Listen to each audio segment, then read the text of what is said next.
Now, before we get this video started, I just want to thank you guys for tuning into my videos and consistently supporting the channel. If you like this video, please remember to give it a big thumbs up. Looks like we have a few friends that are going to be interrupting on the vlog here.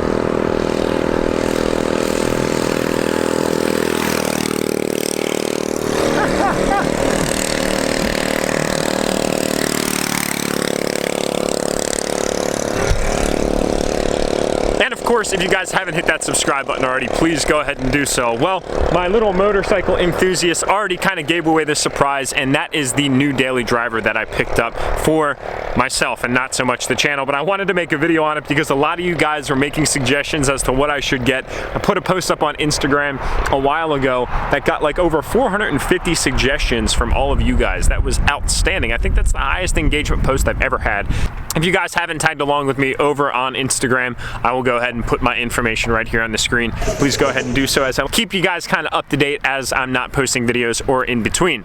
So that brings us to what is the new car. Well, here it is, folks. So it's a 2006 silver Jetta TDI. It's got 225,000 miles on it, and it's a 5-speed manual. Now, there's really nothing exciting at all about this car, and quite frankly, I hate the body style. But I got a deal on it that I just absolutely couldn't pass up, and here come the bros again. What are you doing? Filming a video. What are you guys doing? Are you vlogging? I am vlogging. You're the first vlogger I ever seen. Oh yeah? Yeah. Dirty Max Jack on YouTube. Moto Vox. Just did a few upgrades on them. What can you upgrade on this thing? Well, we did exhaust No over way. here. You got it heat wrapped and everything, man. Zip ties to hold it down, dude. That is official. Yeah. Look at that. Look at that chain guide too. My God. This thing looks like it's got 1,000,000 miles on it. It does. Ride them every day for hours. Dude, that's hilarious. You guys just rip around the back roads here? Yeah, we have a farm up there that we ride on a lot, but Nice. sometimes it gets a little boring. We ride on the roads around here. What did something like that cost? Like around 300 each. 300 each? Best $300 you've ever spent? Hell yeah.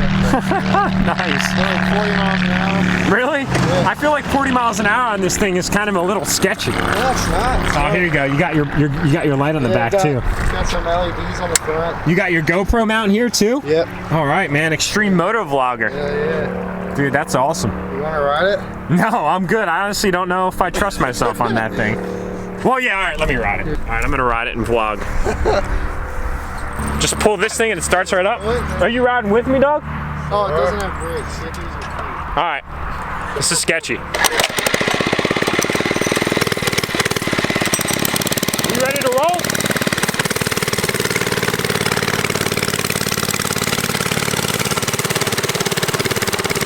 Squat. No suspension. Slightly sketchy. Got my homeboy back here. Bike by flyby.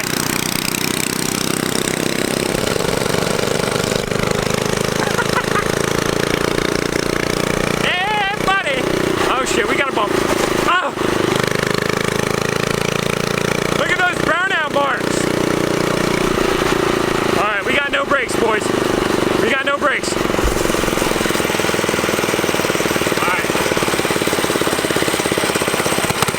He's got no brakes either.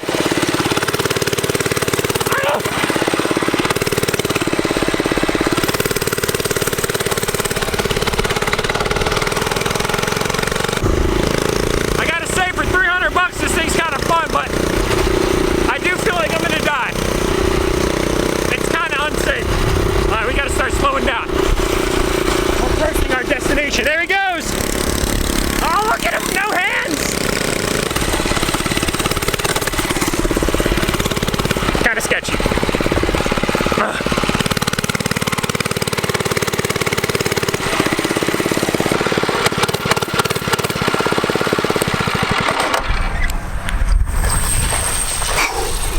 Wow.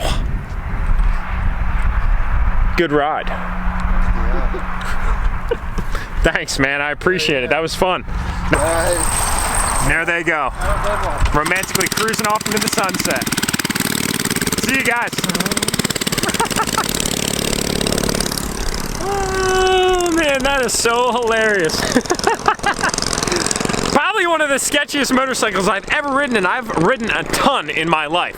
So anyway, guys, getting back to the information, what were we talking about? Oh, I think I was talking about how there's absolutely nothing that I like about these cars. Honestly, these cars remind me of that ditzy girl in high school that basically drove one of these and bumped it into pretty much any freaking thing that she could. I think they're hideous. I think they've got the worst looking characteristics of almost any vehicle. It almost looks like it's a drowsy eye here on the back.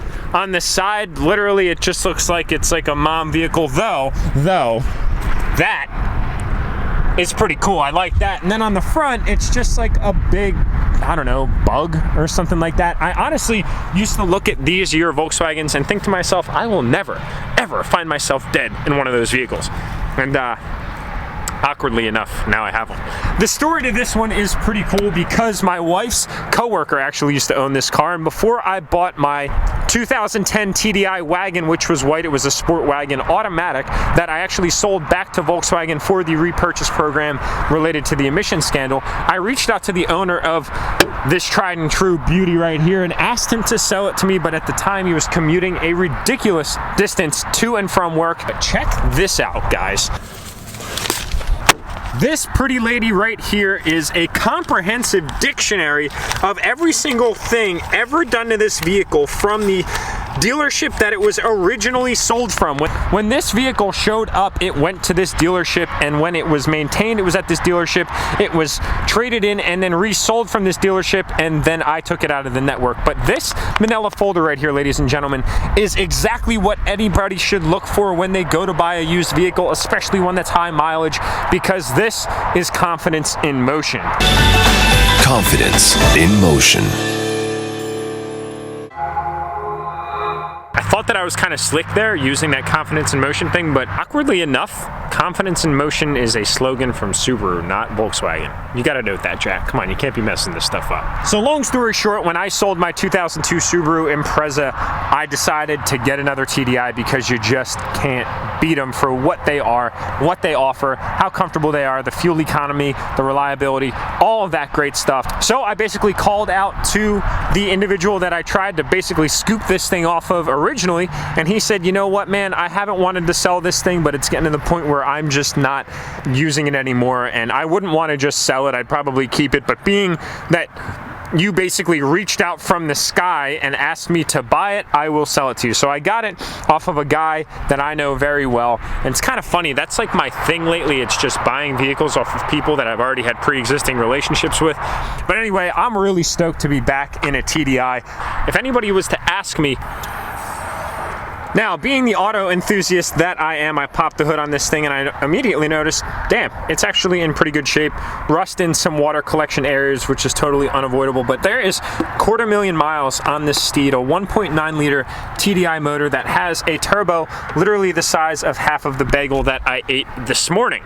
Now, I do want to flex on some of my TDI experienced owners right now because this is, again, a 1.9 liter TDI, and I think that the turbo actuator might have a little bit of a problem. There is a VNT turbo on this thing, so basically a variable vane turbo. I know a lot of you guys have heard me talk about variable vane versus fixed vane, as I've had both on my Duramax.